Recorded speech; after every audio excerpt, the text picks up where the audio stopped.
깨달은 스승들은 한결같이 아주 깨달음을 얻기 좋은 그런 정보를 제공하는 법문을 전해줄 수는 있지만 그분이 수행한 수행 공덕을 그대로 제자에게 전해줄 수는 없다는 것이다, 이렇게 말씀을 하셨습니다. 그래서 좋은 예가 바로 그 미라레빠의 엉덩이 법문이잖아요. 그 미라레빠가 아주 기분이 좋았을 때 수제자가 살며시 다가가서 스승님, 저에게만 스승님의 법을 한 번에 확 집어넣어가지고 저를 깨닫게 좀 해줄 수 없습니까? 하고 말씀을 드리니까 멍청이 서가지고 한참 멍하게 서 계시더니 바지를 내리더니 엉덩이를 보여주더라는 거 아닙니까? 내가 이렇게 엉덩이에 깊이 파이는 상처가 생길 정도로 오래 앉아있었기 때문에 깨달음을 얻었다. 그런 방법이 있었으면 내가 진작 자네에게 법을 전해줬지 안 전해줬을 리가 있겠는가. 이렇게 말씀하셨다는 것이 그것이 가장 중요한 핵심이라고 저는 생각합니다. 그리고 이 제자들은 보통 스승이 확실하게 말했어요. 이 모든 에고의 마음을 버려야만 본성이 드러나고 그걸 깨우칠 수 있다고 얘기를 했어요. 근데 스승께서 그런 말씀을 자꾸 하는 걸 들으면 내가 깨닫는 것처럼 착각을 하게 된다는 것입니다. 좋은 강연을 법문을 아주 많이 듣게 되면 그 수행의 체험, 그 말씀하신 체험은 그건 스승의 것입니다. 완전히 나하고는 아무 관련이 없는 거예요. 따지고 보면 도움이 되라고 얘기하시는 것뿐인 것입니다. 스승님의 것이지 전혀 내 것이 아니라는 사실을 아주 확실하게 이해하고 알아야 된다는 것입니다. 그래서 많이 듣잖아요. 그러면 내가 무슨 아라운과를 얻은 것처럼 착각을 하게 돼요. 그거 아무것도 아닌 것 같고 저 아래에 있는 것 같고 그렇게 느껴져요. 그거보다 훨씬 내가 더 높은 경지에 이른 거로 착각하게 된다는 것입니다. 그리고 다른 사람한테 말할 때 자기가 마치 깨닫는 것처럼 아주 자신 있게 얘기하고 뭐 너 이건 틀렸고 이건 맞고 뭐 이렇게 뭐 어느 스승은 좋은 스승이고 어느 스승은 나쁜 스승이 이런 분별을 한다는 것입니다. 그럴 자격이 과연 있을까요, 우리에게? 그럴 필요도 없는 것이 아니겠습니까? 이것이 맞는지 틀리는지 시비장단할 사이가 없어요. 사실 도의 길을 가려면 그럴 일이 없는 것입니다. 너무 바쁘잖아요. 항상 집중해야 되고 하다 보니까. 그리고 제가 이제 당해보니까요. 제가 자식이 어이없는 사고를 통해서 사망하라는 그런 어이없는 사고를 당하고 보니까 그 슬픔이 너무너무 크잖아요. 너무너무 큰 슬픔을 맞이했을 때 스승이 했던 말씀 같은 건 하나도 실천할 수가 없더라고요. 전혀. 명상, 연불 근처에다 못 가겠더라고요. 되지도 않아요. 너무나 슬픔이 많이 몰려와서. 그때서야 그것이 내 것이 아니었다는 것을 아주 절실하게 깨닫게 됐어요. 그리고 이제 그 다음에 하는 건 뭐냐. 내가 죽지 않기 위해서 뭔가를 하게 돼요. 죽지 않기 위해서 뭔가를 하게 될 때 뭘 할까요? 사람이 막 울부짖듯 소리 지르면서 뭘 막 소리 질러요. 저는 그 전에 기독교인들이 소리내서 기도하는 걸 보고 저게 뭐 하는 짓이냐, 저거 연불도 아니고 저거 무슨 효과가 있겠느냐 이렇게 생각했는데요. 내가 죽겠으니 집사람 어깨를 붙들고 서로 기도를 하는데 참 큰 위안이 됐음을 그때 깨달았어요. 그것이 큰 위안이 된다는 것을. 그리고 많은 도움이 되더라. 슬픔을 가라앉히는데 많은 도움이 위로가 되더라는 걸 그때 깨달았어요. 그 기도하는 거를 이제 참 좋은 것이다라고 생각을 해요. 거기에 대해서. 그리고 정말로 우리도 그렇잖아요. 살다가 정말 열심히 연불했는데 아무런 효험이 없고 또 누가 남편이 병이 나서 열심히 기도했는데도 효험이 없고 그럴 때 남의 탑을만 부르다가 말로 뭔가를 얘기해. 부처님 어떻게 이럴 수가 있습니까 하면서 뭔가 토로하게 됩니다. 그럴 때 내면에서 뭔가가 싹 일어나가지고 처음서부터 그렇다는 건 아닙니다. 아주 절실하게 했을 때 내면에서 뭔가 나를 이렇게 세우고 나를 위로하고 내가 더 연불에 더 집중할 수 있도록 도와줘요. 그때 이제 자성불의 존재를 서서히 알게 되는 것이죠. 정말 내가 슬퍼서 정말 어려워하니까 내면에서 나를 돕는 누군가가 있구나 하는 걸 깨닫게 되더라고요. 그때 이제 내가 뭔가를 해야 되는데 저는 그랬습니다. 저는 감사한 마음을 내가 죽지 않으려고 너무 슬프니까 슬프고 우울해지면 나중에 사람 병들어 죽을 거 아닙니까? 그래서 그걸 이기기 위해서 감사한 마음을 훈련했어요. 근데 말이 훈련인지 훈련 감사 잘 안 됩니다. 그게 쉽게 되는 게 아니더라고요. 그 중에서 가장 효과적이었던 게 일백기 운동이라고 하루에 100가지씩 감사하는 걸 쓰는 거예요. 100가지 쓰려면 꽤 생각해야 되잖아요. 그걸 강제로라도 계속 했더니 정말 감사한 생각이 들고, 두 번째는 산 숲속길을 많이 걸었어요. 연불 하면서 많이 걸었어요. 그랬더니 한 30분 이상 한 1시간 정도만 걸으면 슬픔이 저절로 없어져요. 자연은 그런 우리에게 이익을 주더라고요. 자연 속을 한 바퀴 돌아오면 슬픔이 다 사라지는 그런 효험이 있다는 것을 깨달았습니다.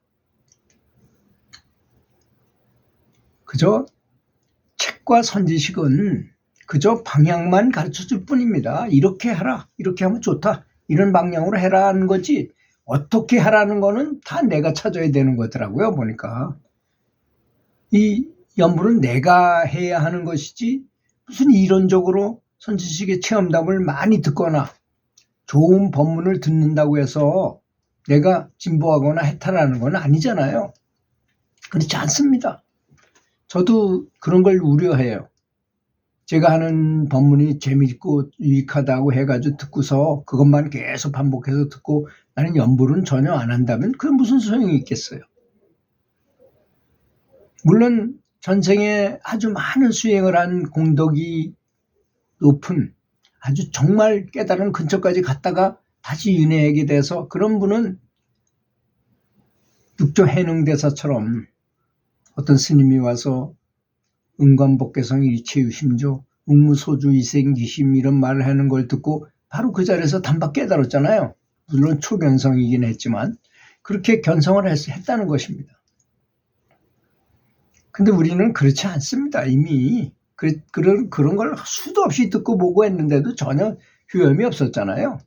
저도 보통 사람입니다. 보통 사람인 저도 그것이 불가능하다는 것을 많이 느끼면서 연불하고 살고 있는 중인 것입니다. 그러니까 이 바른 생각, 스승에 너무 기대거나 또 큰 스님의 법문에 너무 기대는 것보다는 그 법문을 듣고, 좋은 법문은 어떤 법문이니까 그걸 듣고 열심히 연불할 수 있는 마음이 생기게 하는 것이 저는 제일 좋은 법문이라고 생각합니다. 저는 제가 왜 사람으로 하여금 제 자신으로 하여금 이렇게 연불을 열심히 하게끔 이렇게 하는 말을 할 수 있느냐면요, 20몇 년 동안 테니스 감독을 했잖아요. 그래서 그 선수들을 데리고 나와서 떨지 않고 얼지 않고 게임을 잘하게 하기 위해서, 이거는 연불하는 분들보다 더 심각해요. 이 선수들은 고등학교 3학년 경우에 전국대회에 나가서 4강 안에 들어야지만, 공동 4위 안에 3위 안에 들어야만 대학 티켓이 나와요. 체육 장학생으로 갈 수 있어요. 그러면 한 5천만 원 이상을 버는 거예요. 5천만 원 따먹기나 마찬가지입니다. 선수들은 그걸 너무나 잘 알고 있죠. 그러니까 그 선수들이 게임에 나가면 불통이 튀는 거죠. 정말로. 이기기 위해서 모든 걸 다 바치는 겁니다. 우리 연불할 때 그렇게 하는 분들이 별로 없더라고요. 사실 목숨을 걸고 연불하시는 분, 그 선수들처럼 그렇게 절박하지 않잖아요. 그렇게 절박하게 생각했을 때 두 가지 현상이 드러나는 법이잖아요. 하나는 긴장을 해. 그래가지고 떨어가지고 몸이 안 움직여져서 어이없이 지기도 하고, 또 한 가지는 평상시보다 훨씬 더 잘 되기도 해요. 근데 이 갈등에서 굉장히 많이 지도자들은 고민하게 되더라고요. 어떻게 해야만 이 친구가 떨지 않고 잘할 수 있게 하는가. 그런 걸 하도 선수들한테 얘기하고 그걸 연구하고 하다 보니 제가 깨우친 것이 감사한 마음을 가지니까 어떤 마음이 생길 때마다 다 감사함으로 뒤덮으면 자신감이 팽팽하게 됩니다. 그래서 도저히 못 이길 것 같은 선수를 이기기도 하고 그러더라고요. 참 이 드라마틱한 장면이 많이 나와요. 스포츠에는. 이 선수들이 중학교 1학년부터 고등학교 3학년까지 단 한 번의 전국대회 전적이 없는 선수들을 데리고 2명의 선수 고3 제시자들을 데리고 광주로 게임을 내려갔어요. 근데 단식은 다 졌어요. 복식 하나 딱 남았는데 참 또 학교에 돈이 없어가지고 제가 돈을 빌려가지고 전지훈련을 강제로 갔어요. 전지훈련 가지 않으면 선수가 도저히 실력을 향상할 수 없다고 느껴서 제 돈을 빌려가지고 갔던 것입니다. 그러니 저도 심각하잖아요. 학교에서 안 주면 난 돈 100만 원을 갚아야 될 판이에요.